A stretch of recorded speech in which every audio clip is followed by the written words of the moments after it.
베드로가 먼저 진정한 겸손을 보여주시기 바랍니다.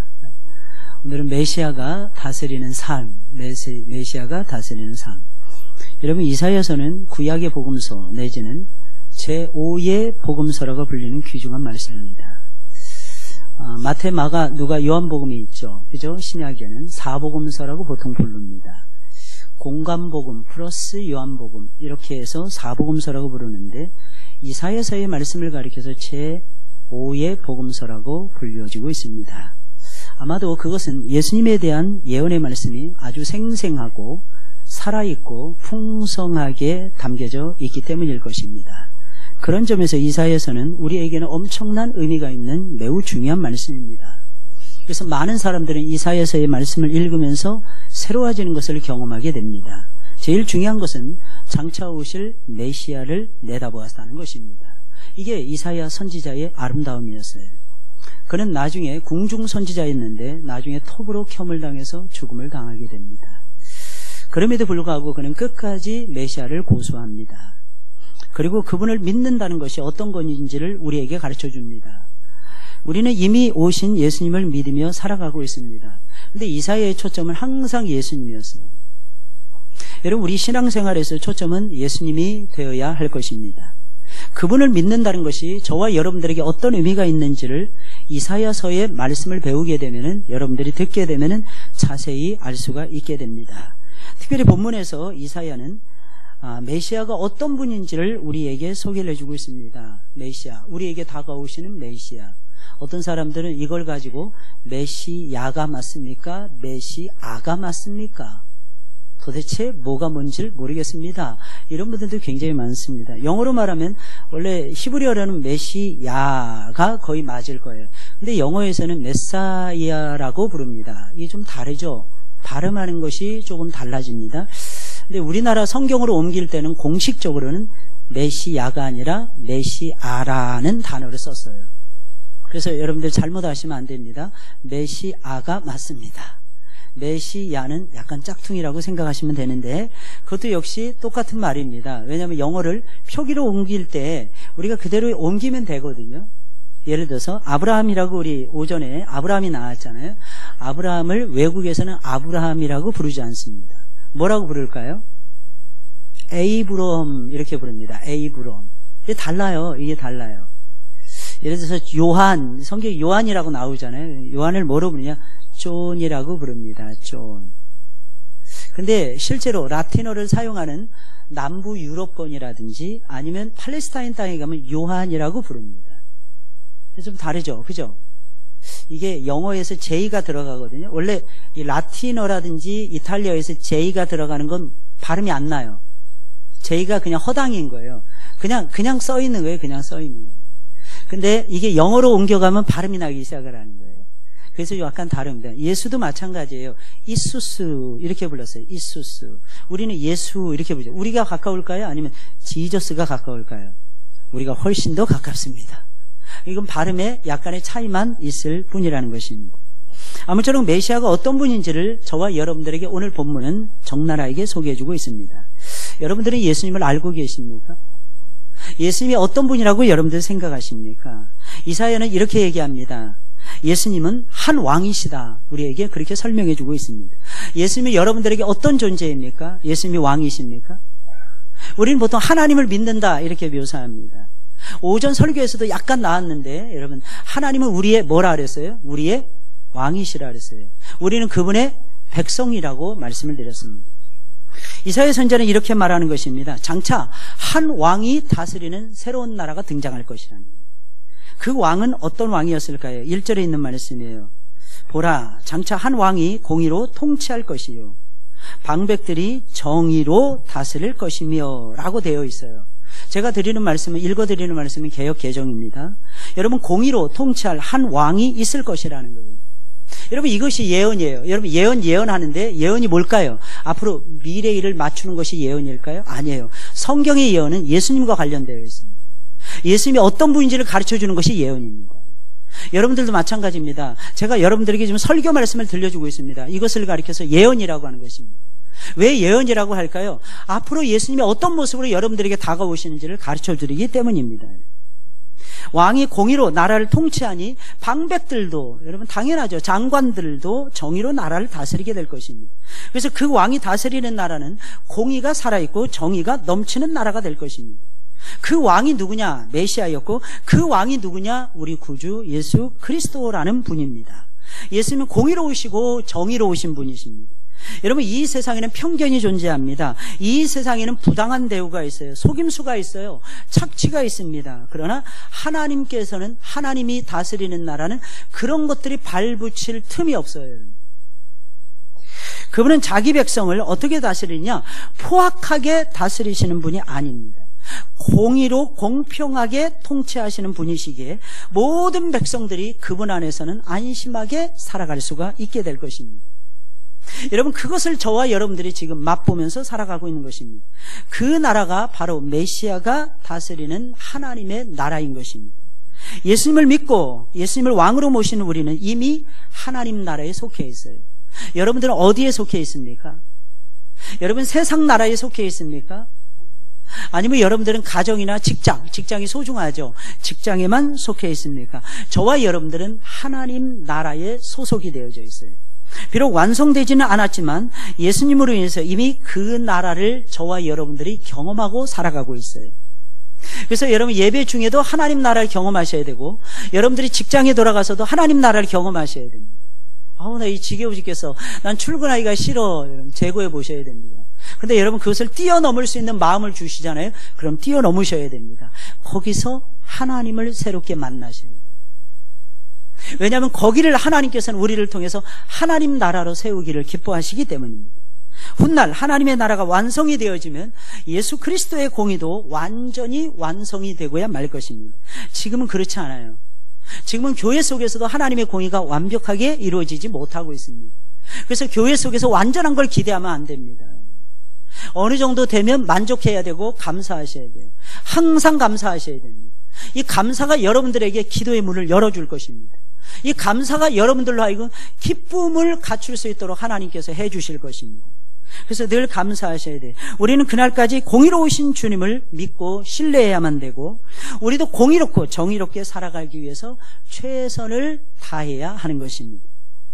그 왕은 어떤 분이십니까? 그 왕을 메시아를 가리키는데, 그 메시아가 어떤 분이시라고 하나님께서는 말씀하고 계십니까?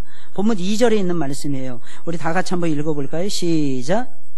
또 그 사람은 폭우를 마른 땅에 냇물 같을 것이며 곤비한 땅에 큰 바위 그늘 같으리니 그랬어요. 여러분, 이 말씀은 메시아가 어떤 분인지를 세 가지 차원에서 우리에게 들려주고 있습니다. 첫째는 광풍을 피하는 곳과 폭우를 가리우는 곳 같은 분이라는 것이며, 두 번째는 마른 땅에 냇물 같으신 분이며, 세 번째는 곤비한 땅에 큰 바위 그늘과 같은 분이라고 소개를 해주고 있습니다. 여러분, 첫째로 메시아가 광풍을 피하는 곳이요, 폭우를 가리는 곳과 같은 분이라는 말씀입니다. 여러분, 이 말씀의 의미는 무엇입니까? 메시아가 저와 여러분들의 피난처가 되어주심을 의미하는 것입니다. 여러분, 광풍을 가리는 거예요. 폭우를 가리는 거예요. 비가 억수같이, 지금 우리가 하늘이 막 그냥 닫혀져 있어가지고 그냥 햇빛이 쨍쨍쨍쨍 내리쬐는, 그죠?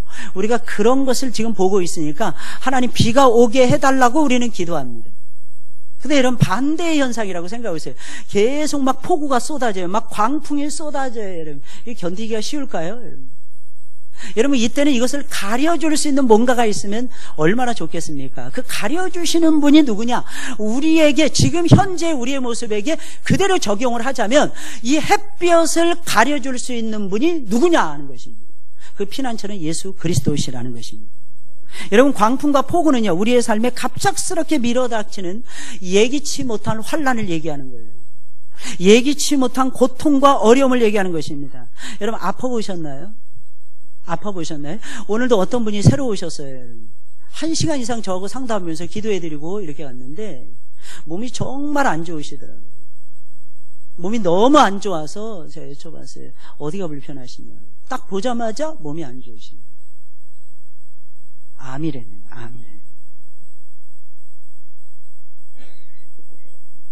신장암이래요. 신장.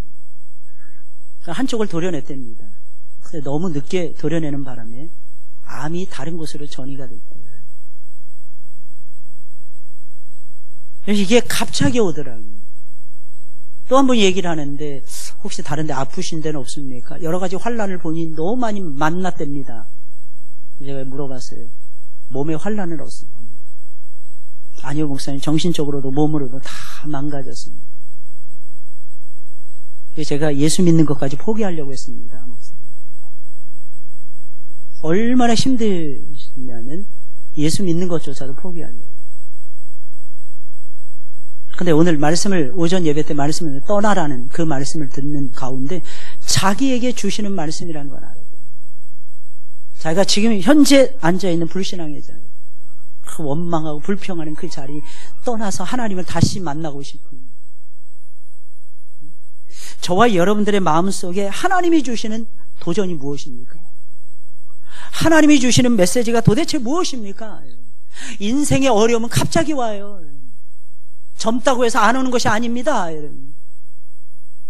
갑자기 질병이 와요. 갑자기 사업이 힘들어져요. 갑자기 직장에서 갑자기 해고를 당합니다. 이 인생이에요. 그랬을 때 구체적인 사례를 하나님께서 저와 여러분들에게 가르쳐주고 있는 것입니다. 예수님이 광풍을 피하는 것과 같고 폭우를 가리우는 분이시라는 것입니다. 이 말씀의 의미가 도대체 무엇입니까? 예수님만이 피난처가 되신다는 거예요. 지금 우리는 예수님께로 피하셔야 돼요. 갑작스럽게 환란이 온다니까요. 갑작스럽게 어려움이 온다니까. 아이, 목사님 염려하지 마세요. 저는 지금 잘 되고 있습니다. 착각하지 마세요. 제발 오만 방자하게 생각하지 마세요. 갑자기 와요. 갑자기. 제가 그분들에게 물어봤어요. 언제? 갑자기 왔어요. 어떻게 대응할 조차도 힘조차도 없었습니다. 여러분, 그게 인생입니다. 멀쩡하다고요? 여러분, 누가 멀쩡하다고 장담할 수 있습니까? 누가 안 아프다고 장담할 수가 있어요? 다른 사람 다 돈을 못 벌어도 나는 자신 있게 돈 벌 수 있습니다. 누가 장담할 수 있습니까? 인생이 참 희한합니다. 여러분, 한 번 잘 된다고 해서 여러분, 두 번째 잘 되는 것이 아니에요. 지금 괜찮다고 해서 앞으로도 쭉 괜찮아질 것이다, 이런 판단할 수 없어요. 그래서 우리는 피난처 되시는 예수님 앞에서 겸손하셔야 돼요. 참 감사한 것은 베드로 찬양 가사가 너무 이 설교하고 맞는 것 같아서 제가 깜짝 놀랐어요. 하나님은 정확하십니다. 하나님은 빈틈이 없으십니다. 잘 보세요, 여러분. 오전에 설교 본문하고 오후에 설교 본문이 다릅니다. 근데 오후가 따로 국밥으로 움직여지지 않아요. 수요일날 설교 들어보세요. 금요일날 설교 들어보세요. 매일 설교를 들어보세요. 창세기부터 계시록까지 이 본문 저 본문 왔다 갔다 하는 것 같은데 일자예요. 딱 하나로 통으로 딱 통하게 되어 있습니다. 무슨 통입니까? 예수 통하게 되어 있어요. 이 점을 저와 여러분들이 놓치지 마셔야 돼요. 둘째로 예수님이 마른 땅에 냇물 같으신 분이라고 그랬어요. 이 말이 무슨 말입니까? 우리의 영적인 필요를 마른 땅에서 제일 필요한 게 뭘까요, 여러분들? 물입니다. 물을 주시는 하나님이세요. 물을 주시는 예수님이에요. 우리의 영적 모든 필요, 우리의 육신의 모든 필요, 저와 여러분들의 환경의 모든 필요를 그분이 공급해 주신다는 거예요. 다른 말로 그분은 첫 번째 피난처이다니, 두 번째는 무엇입니까? 공급자라니, 최고의 공급자가 되신다는 거예요. 여러분, 이스라엘 땅에는 광야가 많았습니다. 비가 거의 내리지 않았어요. 메마르고 척박했습니다. 살 수가 없어요, 여러분. 헐몬에서 내리는 아침에 이슬이 없으면 도저히 농사도 못 짓습니다. 여러분, 작은 잡초조차도 자랄 수가 없는 땅이 이스라엘의 팔레스타인 땅이었습니다. 여러분 생각해보세요. 광야길을 걸어갑니다. 사막의 길을 걸어갑니다. 나그네의 마음속에는 뭐가 제일 필요했을까요? 이 타는 듯한 갈증에서 뭐가 제일 필요했을까요? 그래서 예수님을 향해서 냇물, 흐르는 냇물이라고 묘사하고 있는 것입니다. 생명수라는 뜻입니다. 우리들 대부분의 이 땅을 살아가는 동안에 타오르는 갈증, 타오르는 목마름을 가지고 저와 여러분들은 살아가고 있어요. 만약에 저와 여러분들이 그 목마름이 없다면 이 자리에 앉아있기도 힘들 것입니다. 목마름이 있기 때문에 이 자리에 앉아 있는 거예요. 왠지 아십니까? 그 목마름을 채울 수 있는 분은 예수 그리스도, 그분은 한 분밖에 안 계시기 때문에. 여러분, 가난한 자들은 물질에 대한 목마름이 있습니다. 병든 자들은 건강에 대한 목마름을 가지고 살아갑니다. 좀 더 깊이 들어가면 모든 사람이 가지고 있는 더 깊고 더 간절한 목마름이 있습니다. 그것이 무엇입니까? 첫째, 우리의 마음속에는 행복을 갈망하는 목마름이 있어요. 행복 추구권. 여러분, 우리나라 헌법에도 게시되어 있는 것입니다. 진리에 대한 목마름이 있습니다. 진리를 알지니 진리가 너희를 자유케 하리라. 진리 만나보고 싶지 않습니다. 진리를 알게 되면 마음이 시원해져요. 진리를 알게 되면 머리가 투명해집니다, 여러분. 진리를 알게 되면 삶이 열리게 되어 있어요, 여러분들. 그래서 진리 대신 예수 그리스도를 만나셔야 돼요. 왜냐하면 그분이 곧 진리입니다. 세 번째로, 누군가로부터 인정받고 싶은 목마름이 있어요. 자아실현입니다. 자아실현. 사랑받고 싶어하는 목마름이 있다는 것입니다. 이게 모든 인생의 목마름입니다. 여러분, 이 인생의 목마름을 누가 채울 수 있을까요? 여러분, 한번 곰곰이 생각을 해보세요. 이 목마름을 안고 우리는 예배를 드리고 있는 거예요. 이 목마름이 없는 사람은 설교가 안 들려옵니다. 이 목마름이 없는 사람은 하나님의 말씀이 그냥 마이 동풍식으로밖에는 지나가지 않아요. 속에 경읽기입니다. 우이독경입니다. 왠지 아십니까? 목마름이 없으면 안테나가 없어져요. 안테나가 없으면 하나님의 말씀을 수신을 할 수가 없어요. 착각하지 마세요. 목사님, 제가 성경을 한 100번 봤습니다. 오해하지 마세요. 성경은 100번 보더라도 다 까먹습니다. 101번째 떨리는 마음으로 읽어야 됩니다. 101번째 다시 하나님의 말씀 앞에 겸손하게 엎드리셔야 돼요. 비로소 내 영이 살아나는 것을 보게 될 것입니다. 이처럼 사람들이 가지고 있는 목마름, 이것을 가리켜서 뭐라고, 다른 말로 표현하면 영육의 필요로 하고 얘기하는 영육의 필요. 필요한 게 없습니까? 여러분, 어떤 사람이 기도할까요? 목마른 사람이 기도합니다. 저는 여러분들이 기도하셨으면 좋겠어요. 어떤 사람이 기도할까요? 내 힘을 믿지 않는 사람이 기도합니다. 내 힘을 믿는 사람이 절대로 기도하지 않습니다. 사람 필요하죠. 여러분, 십자가가 정말 필요하죠. 우리는 예수님만 붙들고 살아갈 수 없죠. 그거 맞죠, 여러분? 주변에 사람도 있어야 되고, 서로 동역하고, 서로 의지하고 필요하죠. 일반 상식이 필요하고, 여러분, 과학이 필요하죠. 그러나 기억하셔야 됩니다. 그걸 뛰어넘는 영성이 있어야 돼요. 그걸 뛰어넘는 영성이 없으면요, 저와 여러분들은 목마른 상태에서 죽어갈 수밖에 없어요. 그걸 체험하면서 하나님께 매달리셔야 돼요. 하나님은 채워주십니다. 세 번째로, 예수님이 곤비한 땅에 큰 바위 그늘 같은 분이라는 것은 예수님이 우리의 위로자와 소망이 되심을 얘기하는 거예요. 메마른 광야와 사막을 지나가는 것은 힘든 일이에요. 그런 길을 걸어가는 중에 사납게 장렬하는 태양볕을 피하게 하는 그늘을 발견한다면, 여러분들, 오아시스죠.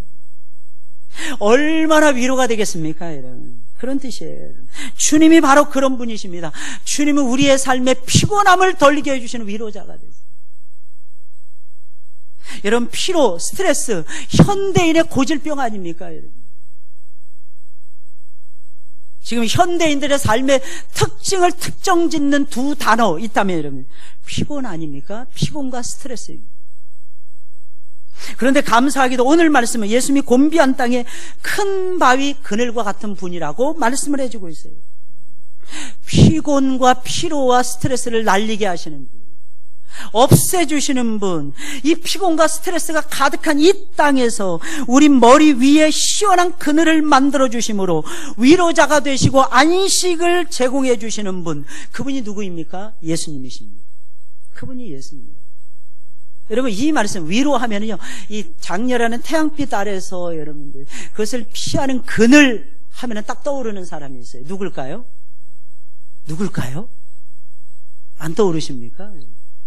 죄송합니다. 점심 드신 지 얼마 안 되셔서 졸리십니까? 한 분도 조시진 않는데 혹시 정신이 동으로 갔다 서로 갔다 왔다 갔다 하십니까? 그러지 마시고 정신 차리시고 잘 들으시기 바랍니다. 장렬하는 태양빛이 막 쏟아지는 거예요. 거기서 그늘을 하나님 만들어 주셨잖아요. 그래서 그 그늘을 하나님이 또 거두어 가셨잖아요.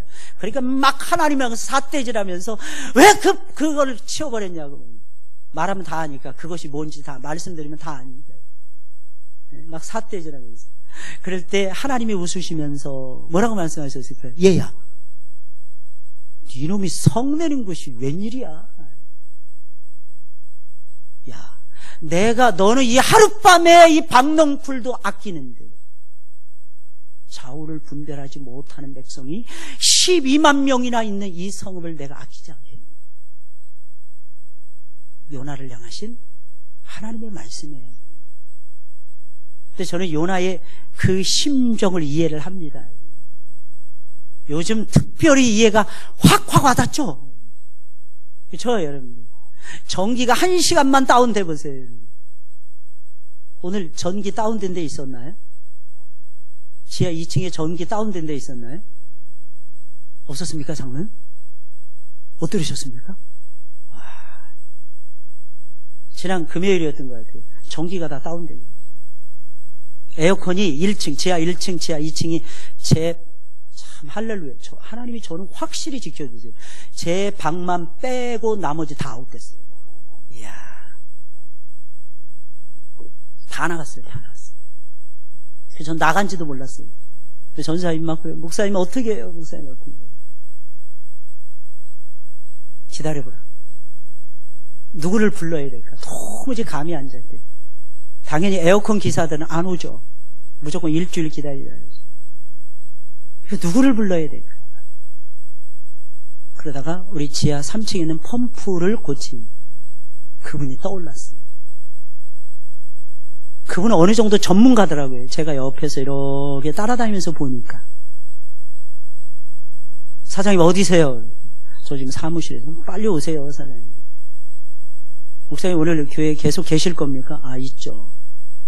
그럼 제가 점심 먹자마자 가겠습니다. 오셔가지고 손 봤어요. 근데 완벽하게 손 못 봤어요. 우리 배전반이 전부 다 문제고 지금 현재. 그래서 그냥 수시로 뚝뚝 떨어지는 거예요. 근데 만약에 그 차단기를 안 떨어지는 걸로 바꾸면 누전이 일어날 확률이 어마어마하게 높아진다. 안 떨어뜨릴 수도 없어요. 그래서 일단 다른 거 못 쓰는 데를 일단 죽인 거예요.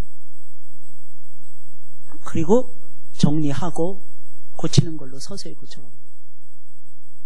여러분 한두 시간만 떨어져도 얼마나 있나요? 그분들 땀 뻘뻘 흘리면서 오후 내내 작업하셨어요. 오후 내내 작업하셨어요.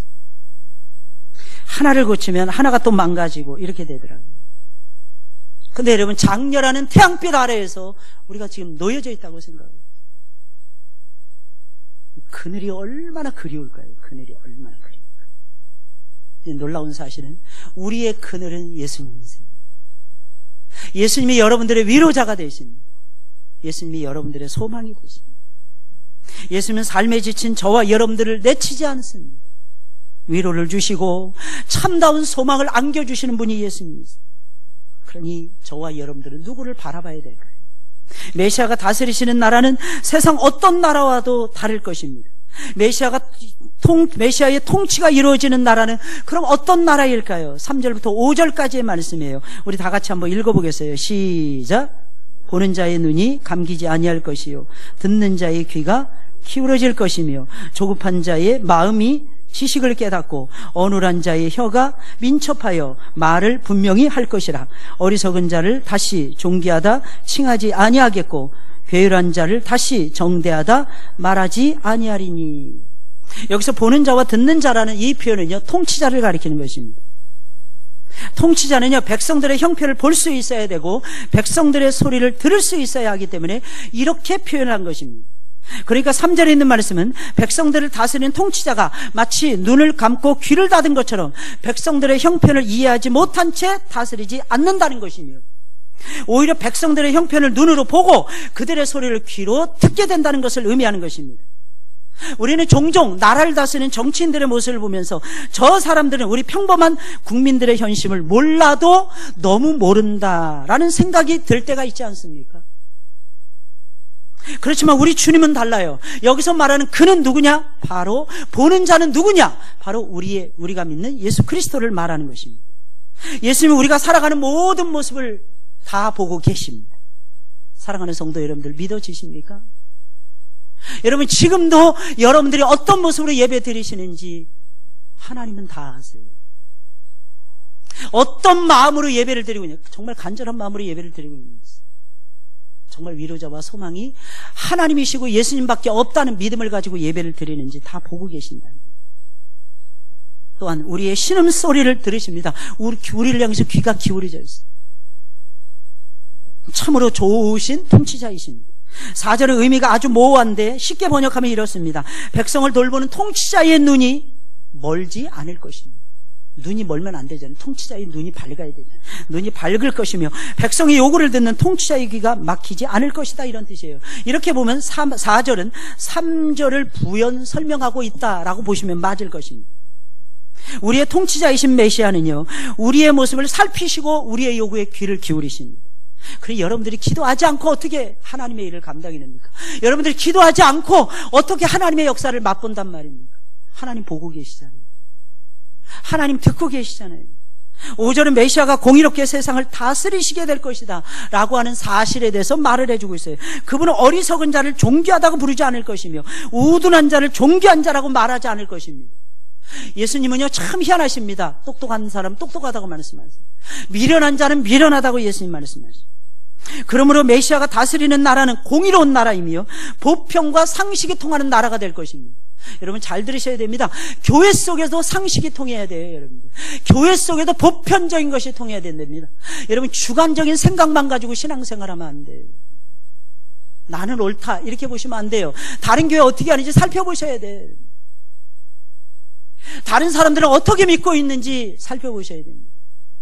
근데 그 사람도 주관적으로 살아가는 사람에게 살펴보시지 마시고, 여러분들, 상식이 있어야 돼요. 객관성을 띠라는 뜻입니다.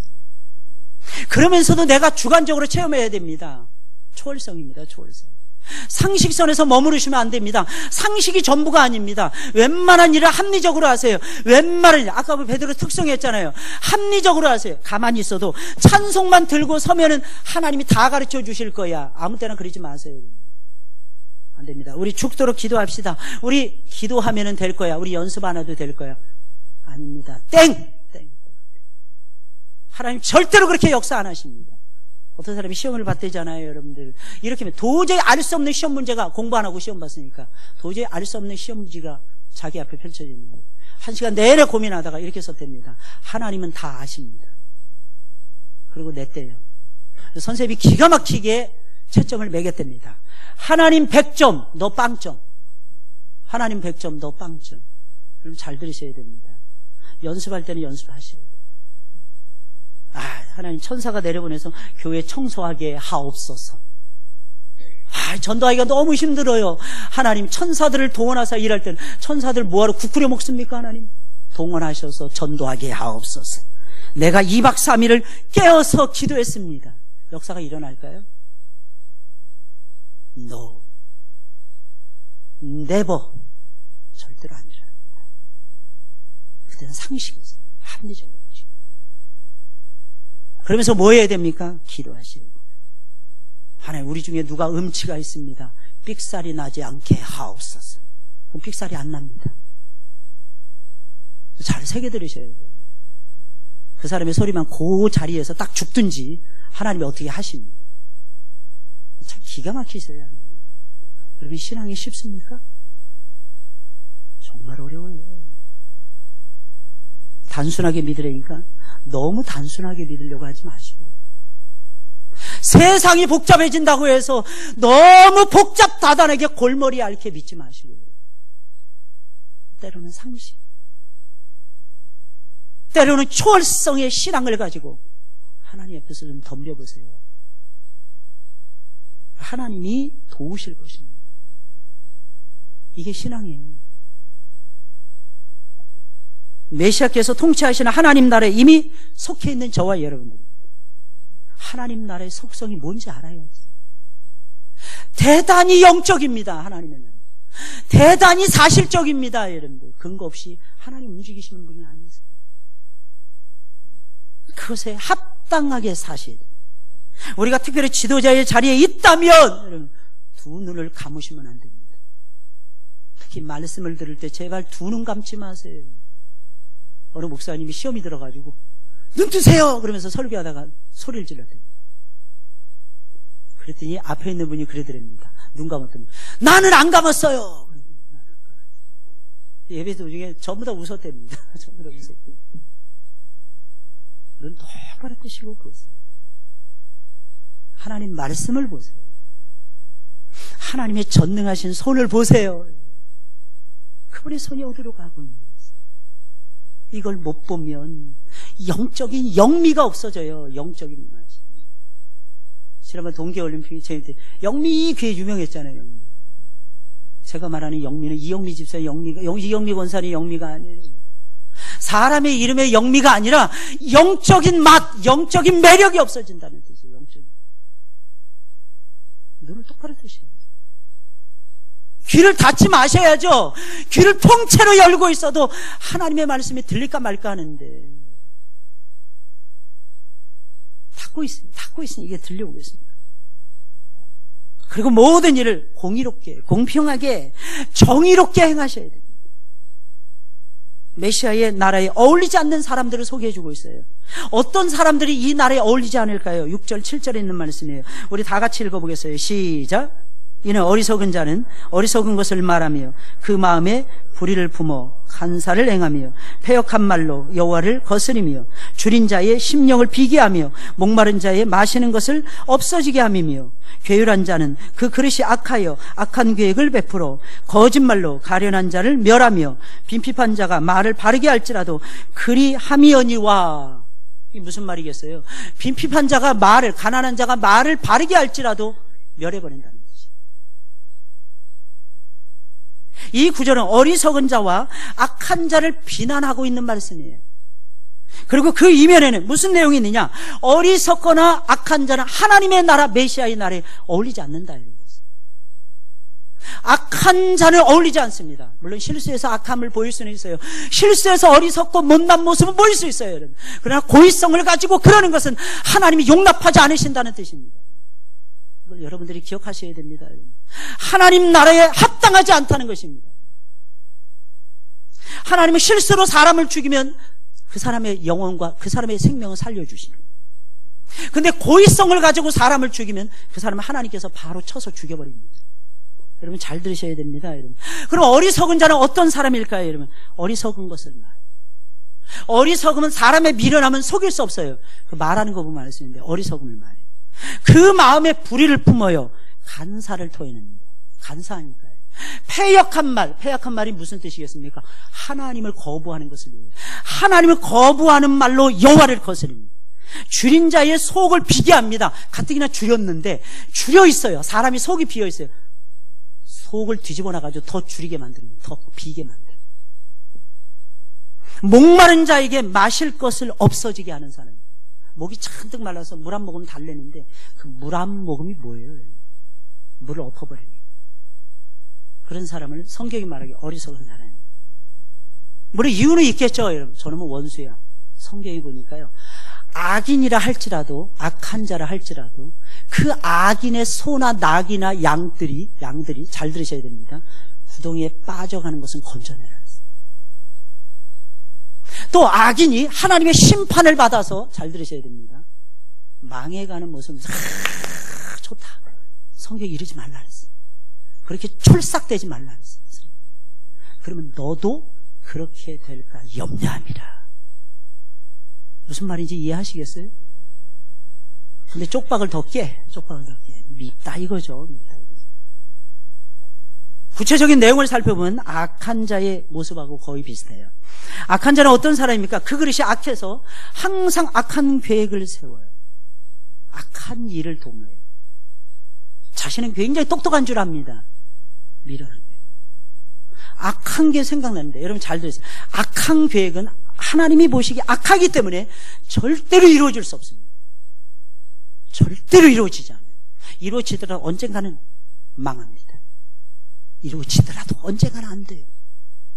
근데 그걸 계획해요. 악한 것을 계획을 해요. 그게 될까요?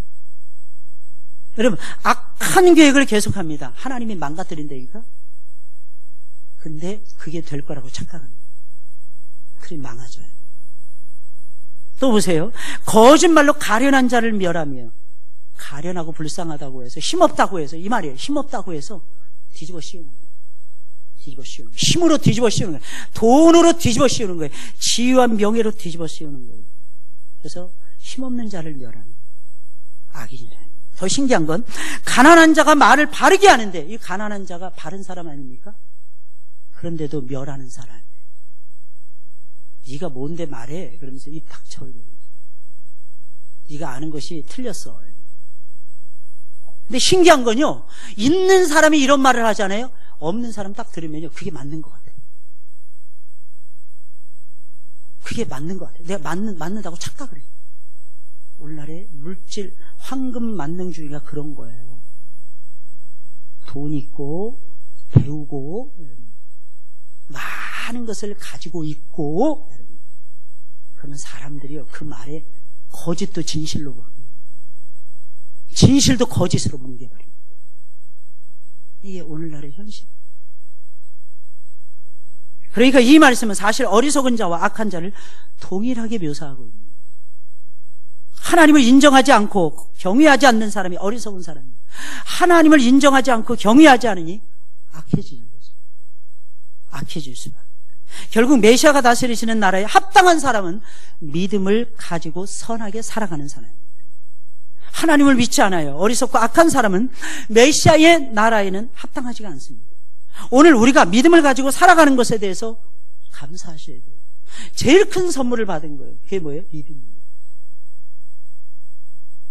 여러분 어떤 은사를 받으셨습니까? 믿음의 은사가 최고예요. 다 가지고 있어도 믿음의 은사가 없으면, 믿음이 없으면 다 소용이 없어요. 여러분 그래서 그 나라에 합당하게 저와 여러분들이 살아가시고, 마지막입니다. 존귀한 사람은 존귀하게 산다. 예수님을 믿고 예수님이 다스리시는 나라의 백성이 된 사람들은 존귀하게 됩니다. 존귀하게 된 사람은 존귀한 모습으로 살아갑니다. 마지막 8절에 있는 말씀이에요. 다 같이 읽어볼까요? 시작. 고명한 자는 고명한 일을 도모하나니 그는 항상 고명한 일에 서리라. 여기서 말하는 고명이 무슨 뜻일까요? 식견이 높고 사리에 밝다는 뜻입니다. 이게 무슨 뜻일까요? 개역 개정은 이렇게 설명하고 있어요.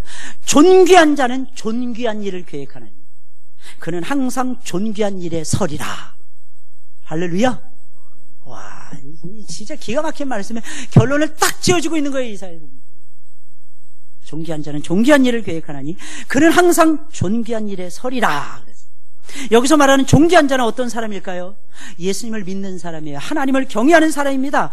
예수님이 다스리시는 그 나라의 백성이 된 사람을 가리키는 것입니다. 그러니까 저와 여러분들도 존귀한 거죠. 그죠? 잘 모르시겠습니까? 다시 말씀드려요. 여기서 존귀한 자는 예수님을 믿고 하나님의 나라의 백성이 된 사람이 존귀한 사람이에요. 그러면 저와 여러분들도 존귀한 사람이죠. 할렐루야. 존귀하다니까요. 또 이해 못 하시겠어요, 여러분들? 여러분들이 존귀하시다니까요, 여러분들. 존귀한 자는 존귀한 일을 계획해야 돼요. 존귀한 자는 존귀한 삶을 살아가셔야 되고, 존귀한 일에 서셔야 됩니다. 이게 무슨 말이겠습니까? 존귀한 일에 선다는 말. 존귀하지 않은 일에는 안 선다, 이런 뜻이에요. 엉뚱한 거. 하나님 기뻐하지 않을 것 같은 거. 여러분, 그런 데 서지 마세요, 여러분. 그럼 미련한 것입니다. 딱 보면 알잖아요, 여러분들. 우리 느껴지잖아요. 우리 양심의 별이 있잖아요, 여러분. 성경이라는 별을 주셨잖아요, 여러분. 우리 별 따라 움직이잖아요, 여러분. 마음에 찜찜한 짓거리는 하지 마세요, 여러분. 그것만큼 나쁜 것이 없습니다. 뭔가 찜찜한 짓 있잖아요. 이번엔 찬조하지 말고 넘어가야지, 요런 거. 그러면 여러분 여기 이 찜찜함이 계속됩니다. 특히 제가 오늘 설교 시간에 이 말씀을 드렸기 때문에 일주일 내내 이 찜찜함이 계속될 것입니다. 주머니 털고 가셔야 돼요. 그리고 주중에 회개하면서 모자랍니다, 주님. 내가 더 하겠습니다. 이러셔야 돼요. 왠지 아십니까? 다음 세대를 사랑하신다며. 여러분들의 자녀들을 아끼고 사랑하신다면서요. 적게 하고 여러분들 큰 역사를 기대하지 마세요. 많이 하세요. 많이 하세요. 많이. 주중에 약간 속이 상했어요. 제가 속상한 일이 있었어요. 우리 아이들이 토요일날 수영장을 간다는데 안양 운동장인가 뭐 있는, 저는 안 가봤는데 거기 수영장을 갔는데 미어 터진답니다. 미어 터진답니다. 그래서 왜 거기 가냐고 제가 선생님한테 물어봤어요. 거기가 싸기 때문에 거기 간답니다. 거기가 싸기 때문에. 거기는 2,000원이랍니다. 아니 서울 시내 좋은 데가 없냐고, 이 경기도 일대에 좋은 곳이 없냐고. 10,000원은 줘야 된답니다. 10,000원. 웨이브 풀 이런 데 있죠. 애들 놀기 좋아하는 거예요. 파도도 타본 놈이 파도를 타줘야 애들이 놀 거 아니겠습니까? 그걸 웨이브 풀이라 그래요. 더 웨이브 풀. 10,000원이랍니다. 우리 애들 몇 명이나 될까요? 몇 명 갈까요? 한 30명 갈까요? 40명. 좀 마음이 좀 아파왔어요. 누가 이거 찬조하면 진짜 한 방에 끝날 일입니다. 제 마음속에 그 마음이 들었어요.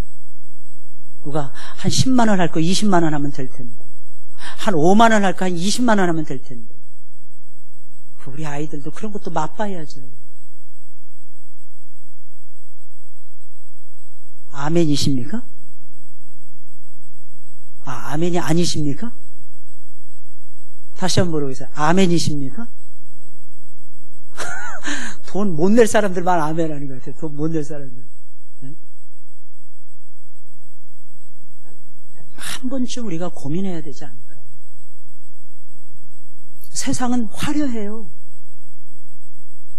부모하고 같이 가는 것은 캐리비안 베인가 뭔가 이런 것이. 여러분 생각해 보세요. 교회 오라고 이 땡볕에 여러분. 애들이 뭐가 아쉬워서 교회를 오겠습니까? 투자할 때는 과감하게 좀 투자를 해야 되지 않을까요?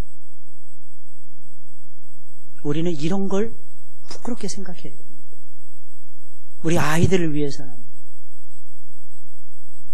사랑하는 성도 여러분들, 무엇 때문에 여러분 돈 버십니까? 무엇 때문에 세상에 나가서 안 좋은 소리 들어가면서 축자 사자 일하십니까? 이유는 간단하지 않습니까? 하나님의 영광을 위해서.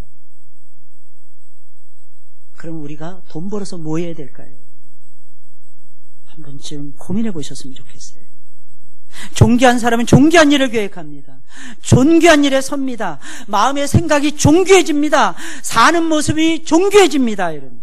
종종 그 사람의 신분이 그 사람의 행동이나 마음 씀씀이에 지대한 영향을 끼치는 것을 보게 됩니다. 존귀한 신분을 가진 사람이 천박하게 살아간다. 이런 볼썽사나운 모습이에요.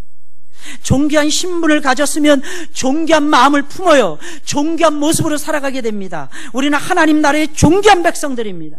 우리 모두 존귀한 삶을 살아가자고요.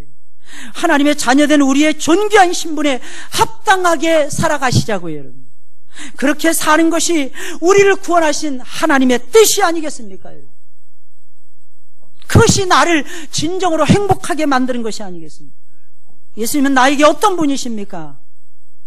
예수님을 믿는 사람들은요, 자신의 삶과 자신이 속한 공동체를 예수님이 기뻐하시는 모습으로 만들어 가기 위해서 노력을 해야 되는 것입니다. 그게 목적이에요. 그게 목적. 그걸 위해서 눈물을 흘리셔야 돼요.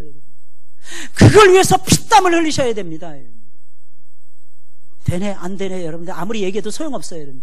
되는 방향으로 설정해가지고 움직이셔야 되는 것입니다. 전도하는 방법 아주 간단하더라고요. 뭘까요? 여러분 찾아가셔야죠. 찾아내셔야죠. 여러분들. 그리고 밥 사주셔야 됩니다. 좋은 거 선물해 주셔야죠. 여러분들. 여러분들 일주일 동안 어떻게 살아오셨습니까? 과연 그런 존귀한 모습 속에서 사셨나요? 한 주간?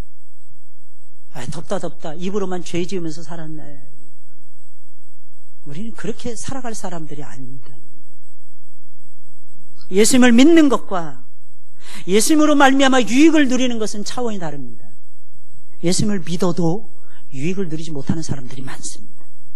왜 그럴까요? 존귀하게 살지 못해요. 그것은 우리가 하나님의 다스리심에 온전히 순종하지 못하고 그분이 원하시는 모습으로 살지 못해서 그런 것입니다. 그래야 가능해집니다. 우리 가정 존귀하잖아요. 우리 교회, 우리 기관 존귀하잖아요. 그럼 존귀한 쪽으로 운전해 가셔야 돼요. 그러면 하나님이 존귀하게 해주신 것입니다. 할렐루야. 존귀하신 여러분들이 되시길 예수님의 이름으로 축원을 드립니다. 한번 고민해 보세요. 고민하시면서 지나가 보시라. 우리 찬송 부르겠습니다. 299장이에요. 299장. 299장입니다. 299장. 예수께서 오실 때